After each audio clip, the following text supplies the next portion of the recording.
One thing I hear over and over again from people on this journey is, I'll start exercising once I lose the weight. I was one of them. But here is the truth. Movement is not optional. It is essential. Not just for burning calories, but for protecting those muscles, supporting your metabolism, improving your mental health, and just setting yourself up for long-term success. And yet, so many people feel overwhelmed by the idea of exercise. Maybe you haven't worked out for years. Maybe your mobility is a struggle. Maybe the thought of walking into a gym fills you with dread. I know it did with me. But the good news is you do not need to become a bodybuilder or run a marathon. You just need to start where you are, and the science shows why that matters. And in fact, the NHS research shows that people who combine GLP-1 treatments with physical activity lose 20 to 25% more weight and are more likely to keep it off long term than those relying on the medication alone. So today, we're diving deep into the fitness side of this journey, breaking down the myths, sharing practical tips, and showing you how to build a stronger, more confident version of yourself. So let's roll the intro, and then I'll introduce my guest who is going to help make sense of all these questions.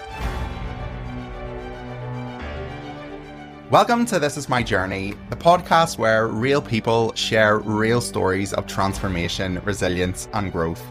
I'm Marc, and after navigating my own path through major lifestyle change, I created this space to open up honest conversations around identity, mindset, and what it really takes to evolve.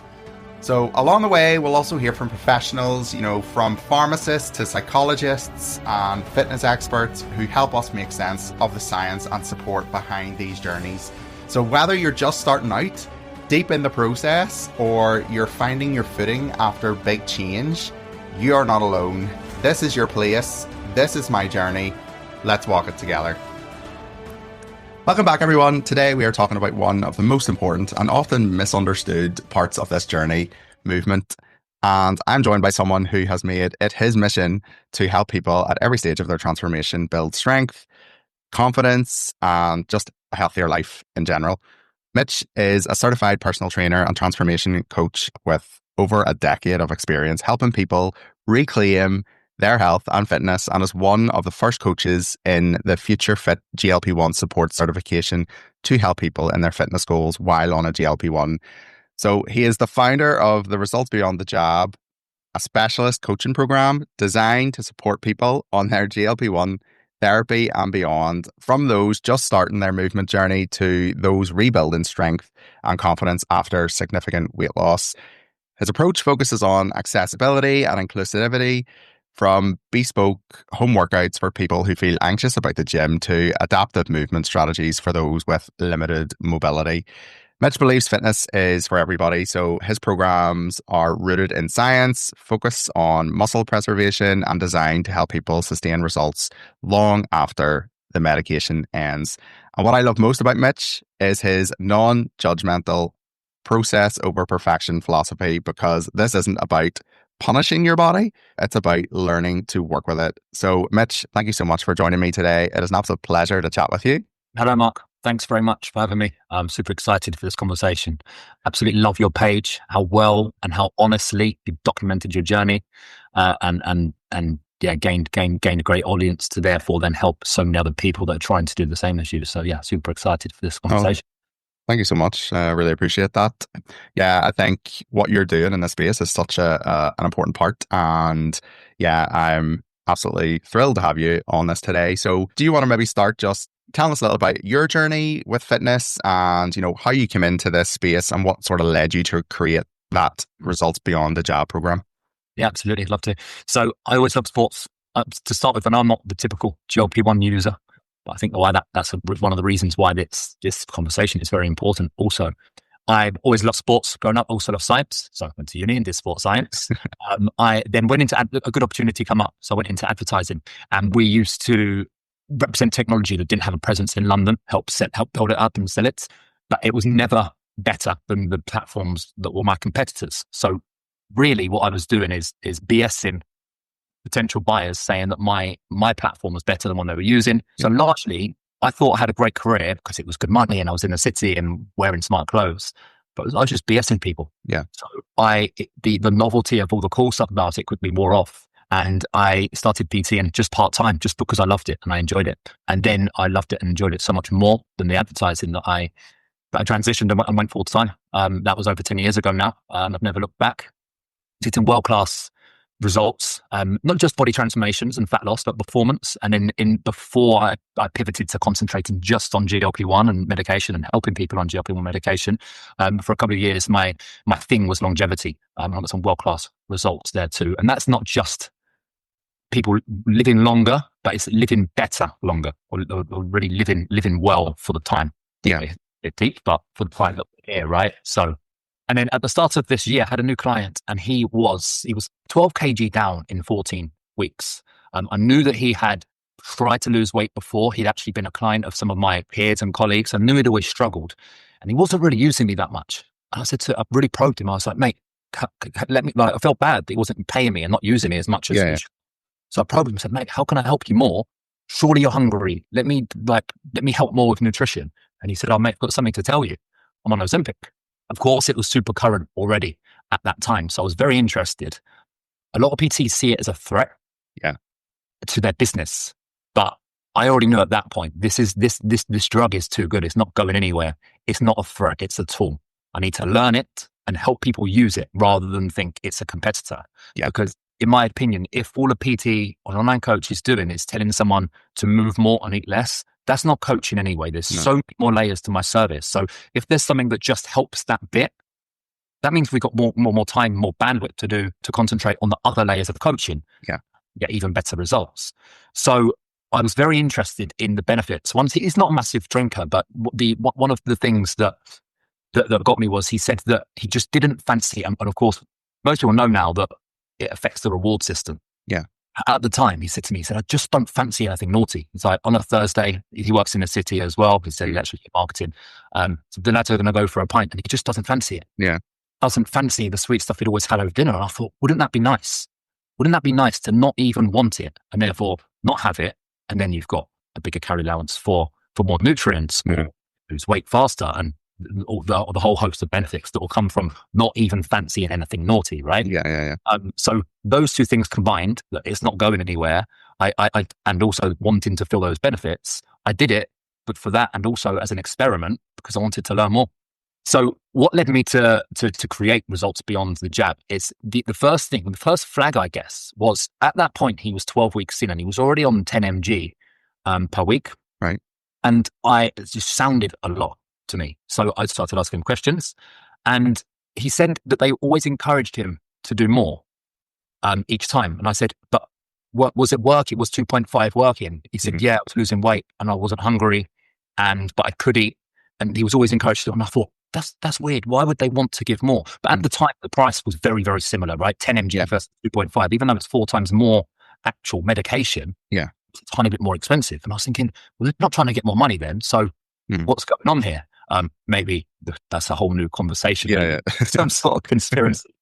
But then also they weren't asking any questions. They weren't asking him, how's your energy? How's your sleep? How's your digestion? Yeah. How's food? And I was thinking that there's a gap here. The providers are, and I don't believe everyone's bad and the doctors are bad, of course, but I was thinking they're just providing the medication. They're not providing any of the support, which because of my longevity background, and by the way, that was working with slightly older people, who those people, to get results, they need to do everything even more intentionally than when we're 20, right? Yeah. So because of my background in that, I really understand the mechanisms of that. And I knew to get results that stick once you come off, you have to carry on doing those things. You have to do all of the things that you would have to do without GLP-1 medication to get results that stick if you want GLP-1 medication, right? Yeah.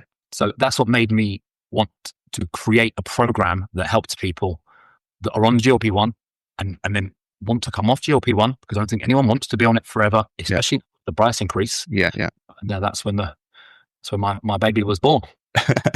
Yeah, and I think it's so important that it's such, I think just circling back to the point you said earlier, I just think it's such an important thing for people within the industry that you work and all that there to sort of adapt with the times. And, like you say, it's not going anywhere. It's been a life-changing medication for so many people. But I find that a lot of coaches and personal trainers and just within that fitness space in general, a lot of them are quite scared of this medication. And I get it in the sense of losing business and stuff, but I think there's actually, on the flip side, for me, being on this medication and knowing the likes of you that is adapting this and making it such a part of your coaching mechanisms, and it's a really positive move. And for anybody that's like me, I think I can appreciate that, and I think it's a real forward thinking step to move into, because for me personally, like, I've never really liked the gym. I've never really, I've just always felt,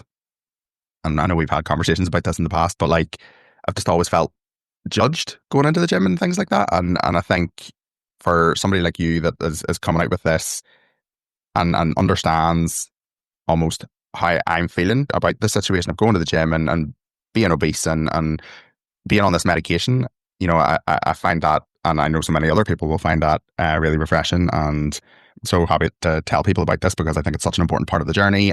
So obviously we know how important movement is and being on this journey, and for me, definitely, and I know this is the doctor saying stuff. It's not a quick fix.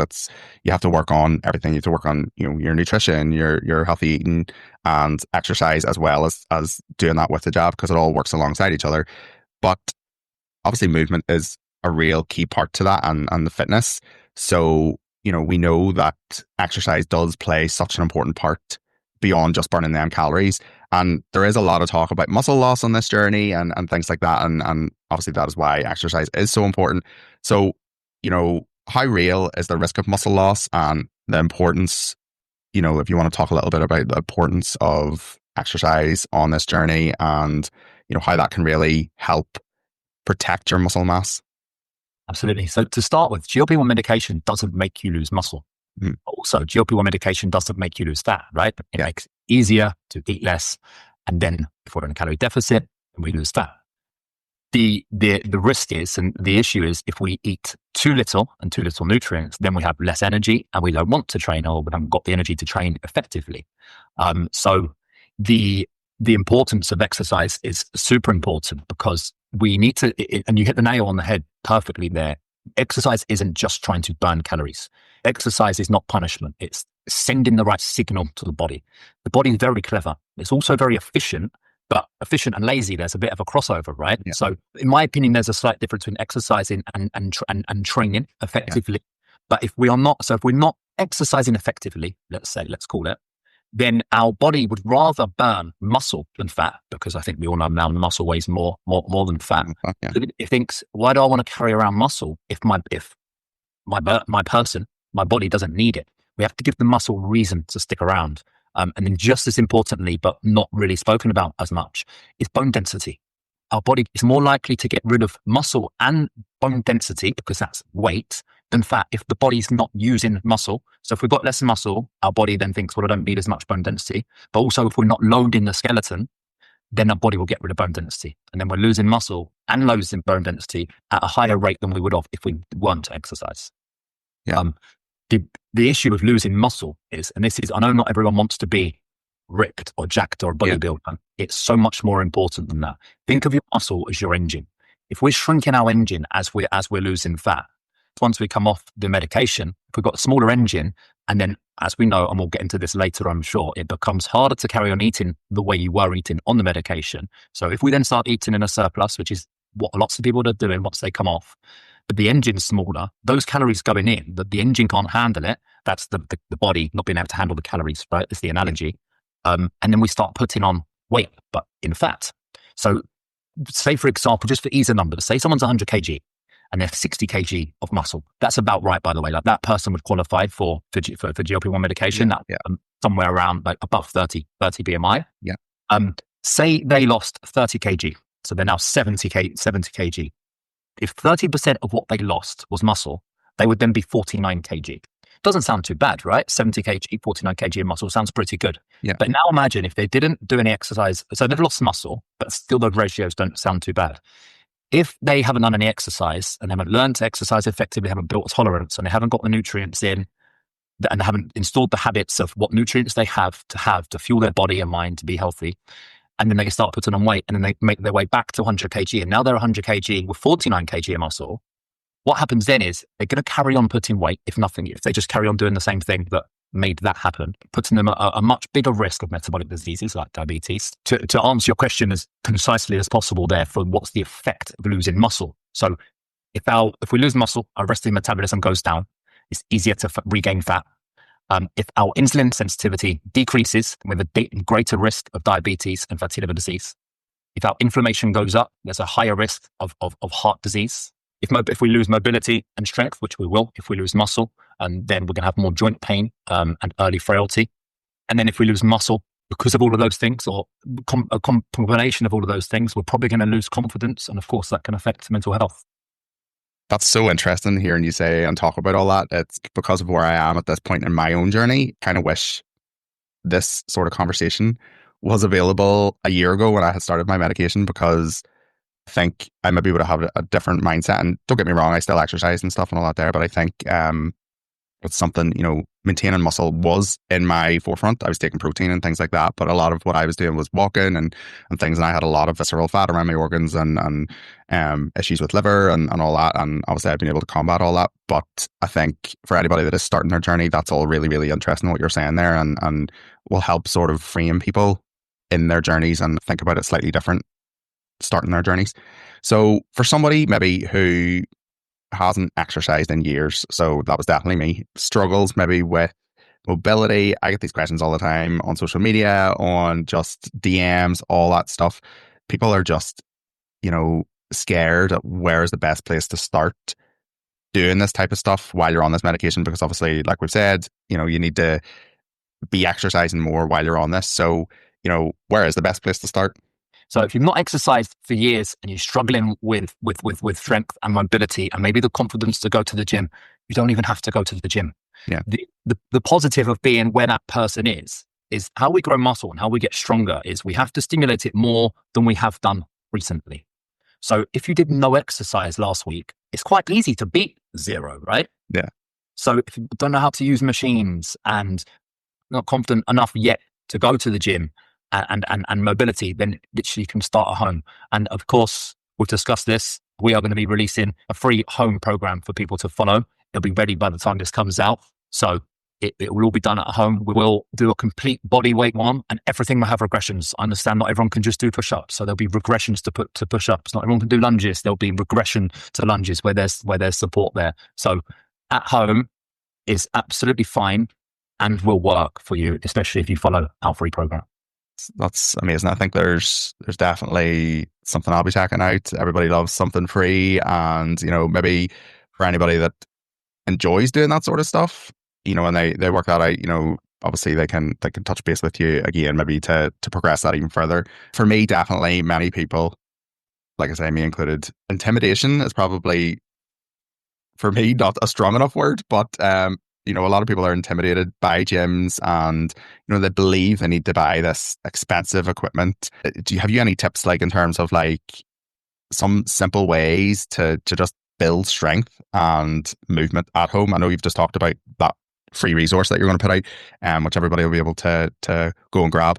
But is there anything you could any little tips you can give us here on this? Yeah, absolutely. You don't need to go and buy a home gym and dumbbells and proper equipment.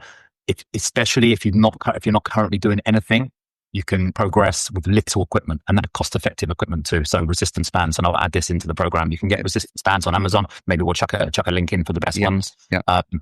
That we just need to stimulate the muscle more than it's been stimulated before. So some resistance bands on the door frame, and then pushing them in like this. That is going to build that. It'll be under 20 quid. Our resource is going to be free, and will make people stronger, and it will preserve muscle on the GLP-1 medication journey. I think from our conversations and things we've had, I know people haven't been privy to them, but I think, I know you've really reassured me in our conversations about you could get results quite quickly just if you haven't done these types of exercises before. And I think you have definitely reassured me in terms of, my abilities and things like that. And I know we're going to talk more about all that, but definitely I want to focus on doing a lot more of the actual muscle training stuff and all that there, because although I have maintained my muscle on my journey, it's definitely something I want to work on now that I'm at goal weight.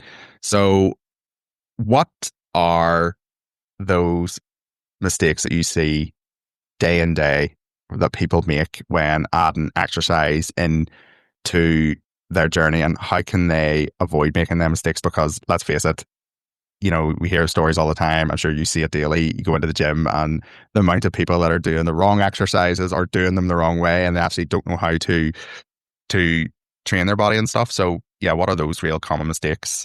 So before we get into the form and the technique of stuff, I think the biggest mistake that people are making at the moment, people on the GLP-1 journeys, is being unrealistic with two things that are connected.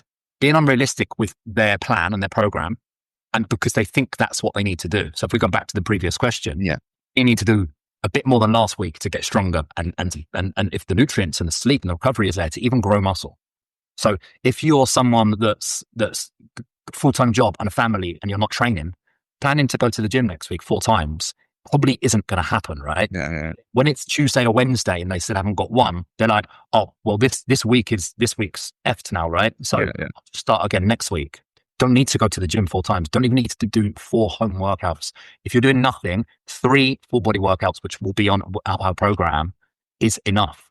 So thinking they need to do more than they do and planning on making an unrealistic plan is the first biggest mistake, because the most important thing before, technique and form is always important. It's like my background is biomechanics. I'm a body mechanics nerd. But even before that, you have to get into the gym consistently before you think about, is the movement correct, right?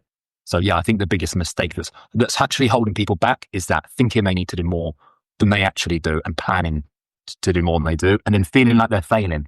No, definitely. I think anybody that thinks, I know for me personally, and that's all I can relate to, but if I was to go to the gym, I feel like I have to be doing every single set of weights that's there, and do you know what I mean? And I know we haven't spoken about this and you've just mentioned it there, but I think that's been the biggest revelation for me, that, you could probably get good results just by a number of different routines or exercises. And super excited to get hold of this program that you're doing. But yeah.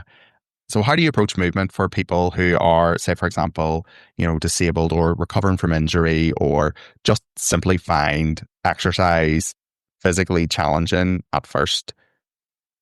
That's a great question. I love this question because I think it's so much more simple than people believe. It's focused on what you can do, not what you can't do. And that's quite a good, love that mantra for life anyway. If someone's got a shoulder problem, doesn't mean you can't do some squats and some lunges. Someone's got a knee problem, doesn't mean you can't go and do some chest and back, or even upper body movements, which again will be included in the program at home. So just because there's stuff you can't do, it doesn't mean you can't do anything at all.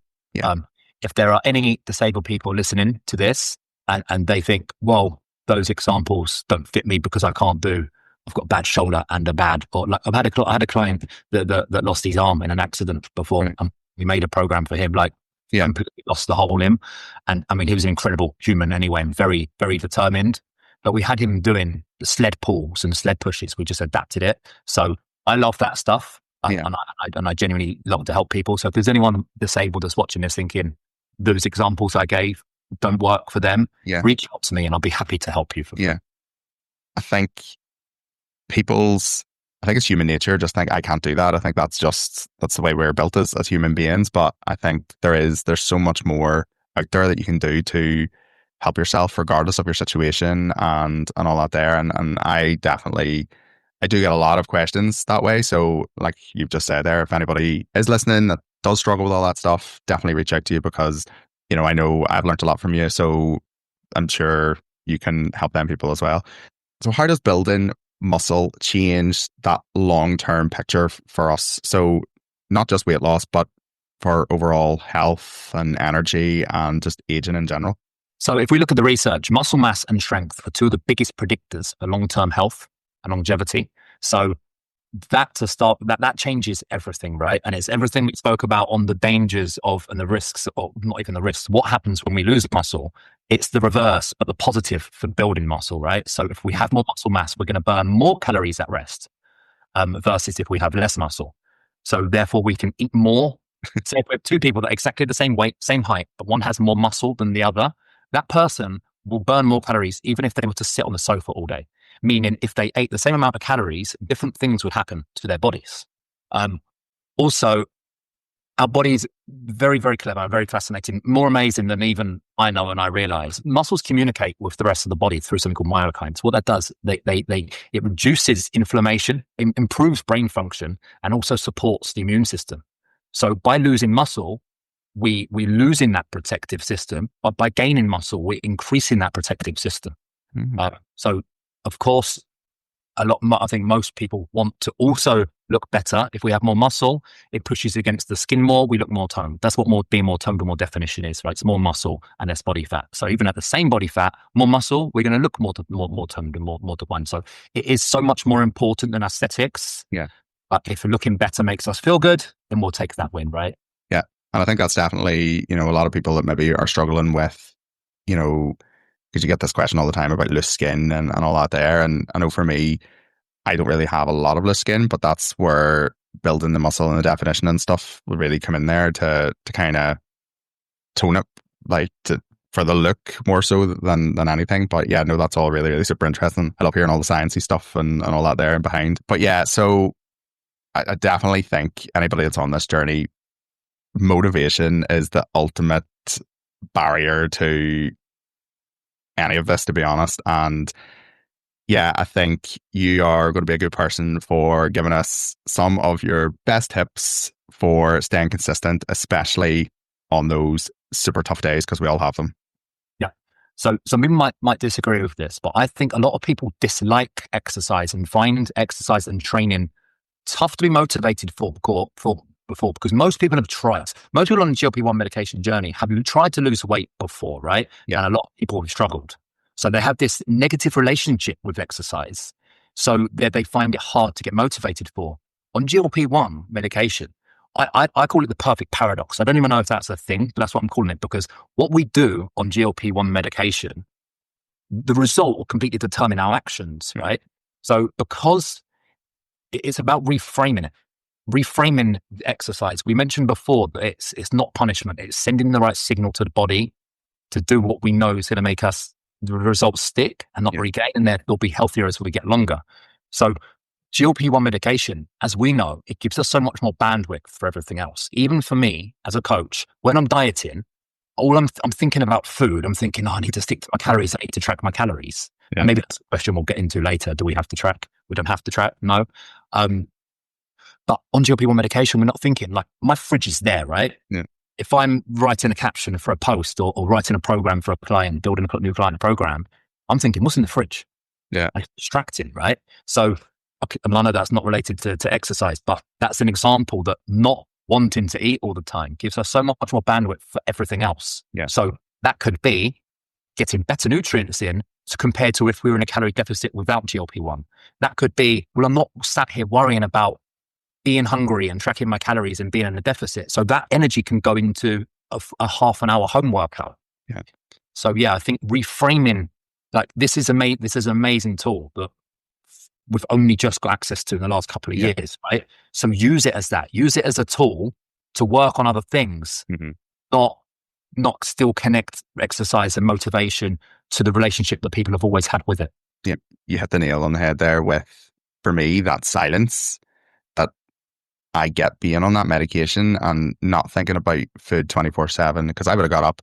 I used to talk to a girl that I used to work with, and I would have went into work, and the two of us would have literally in the morning time be talking about what we were having for lunch, and then at lunchtime we were talking about what we're having for dinner, or maybe what we're going to have for dinner the next day. Being on this medication and not having them constant thoughts of food and talking about food, and that silence definitely has allowed me to focus a lot more on the things that actually mattered in terms of like the exercise and the healthy, and actually be able to eat healthily. I think that's a great point there that you made.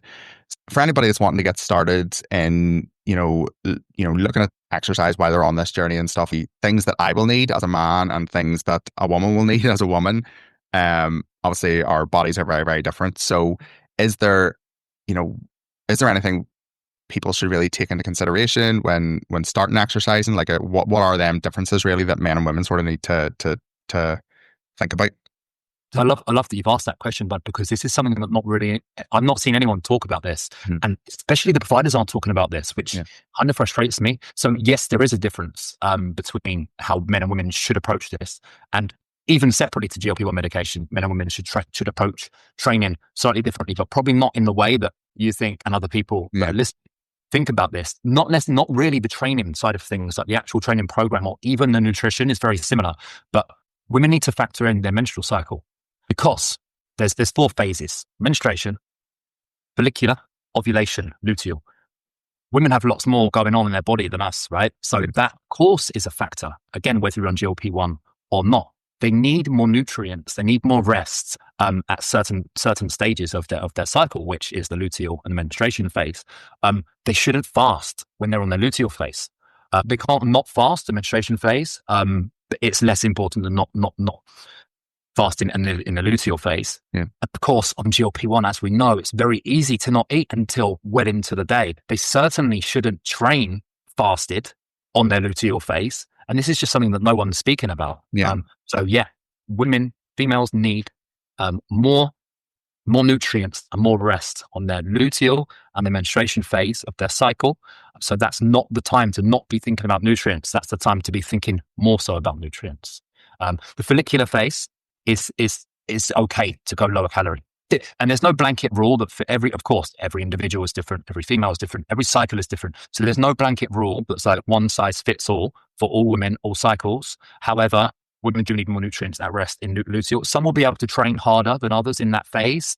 However, it needs to be a factor, because if they're not getting the nutrients, the right nutrients, the right amount of nutrients at the right phase or on certain phases of their cycle, then not only are they going to lose muscle, less energy, worse sleep, more stress, they're potentially even going to mess up their cycle. And there's young women doing GLP-1 medication as well now. So if people want families and then messing up their cycle, that's of course going to also affect their fertility. I think that's really an important part, and it's interesting to hear you say it, because obviously a lot of people that, my audience in particular for this podcast and things, that are female. So that's a really interesting point to add there. If somebody listening right now is feeling stuck in getting started with exercise, maybe scared to start, or they're unsure how, what's one small action that they can take forward today to move forward with that? And I know you have probably mentioned things there, in earlier conversation, but yeah.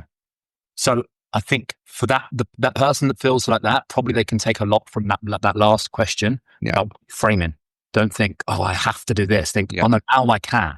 Now I can do this because I'm not thinking about tracking on my fitness pal, not thinking about seeking to go deficit. Think, well, I don't really want to eat, hopefully, a whole pack of cookies. So let's eat loads of nutrients, which is going to fuel my body and feel better. And I'm going to get more energy to then want to do more stuff that's going to be good for us. So I think in the head is the best place to start. Reframing, using the extra bandwidth you now have through being on this incredible medication to start making the changes. Most people know some of the stuff they should do, right? It's just they've got that previous relationship with it. They find it hard. So a home workout, do 10 body weight squats and 10 push-ups on regress ones, just on the knees, and walk more than you did yesterday, and get protein, good fats, and some veggie to start with. And then try and just do a little bit more every day. So if you did 5 squats and 5 push-ups, do 6, because back to the beginning of the conversation, we just have to do a bit more than we've done recently. So if you do 5 squats and 5 push-ups, regressed push-ups today, and you do 6 tomorrow, your body will go, right, he or she's just done more than yesterday. I need to get stronger to be able to do that and potentially do more the next day. The body is very clever, and it will adapt to what it thinks it needs to do. So again, the opposite of what we spoke about, if it thinks it's not going to train, it's going to lose muscle and bone density. If it's used to training, it goes, right, I need to respond to that. And it will respond by building strength and muscle. So just doing a little bit more each day. But I think the most important thing is utilizing the extra bandwidth to introduce those things and start our program, because it'll be out by the time this comes out. Yeah, no, definitely. I think that's really great advice. So to wrap this up, finally, for anyone listening, because I know anybody that's made it this far and you're super keen to get started and you want that additional support, whether it's one-to-one coaching or joining one of your programs, how can people get involved and where is the best place to find you? Obviously, what I can say is we'll drop the links to all your socials and things like that into the information section at the bottom of the podcast here. So if anybody's looking at any of that, we'll drop that all in there. But yes. So follow my brand new account that's dedicated just to fat loss injection support. It's proper.coaching2, because my old one was proper coaching, which was all things health, fitness, body transformation, longevity. This proper.coaching2 is just fat loss injection support. Or search Mitch O'Callaghan. And then I do have a program coming. We discussed it briefly at the beginning, or you mentioned the name. It's called Results Beyond the Jab. It's very good already. It could help people already. I'm making it so that it's the best thing out there. There'll be different layers of access to me to suit different people's budgets as well. I'm going to do it on school. So there's videos of absolutely everything. So everything we've spoken about today, in more detail, like what I just mentioned there, get your protein in, get your fats in, get your fiber in. There'll be how much why that's important. And then if you're on the on the one-to-one coaching side of things, you'll get a full plan for all of that stuff as well. But it's not actually ready yet. So I won't try and sell it any more than that, but just follow along and learn to start with. And then, that'll be ready in the next couple of weeks. And of course, if anyone's interested, just reach out and ask for more information.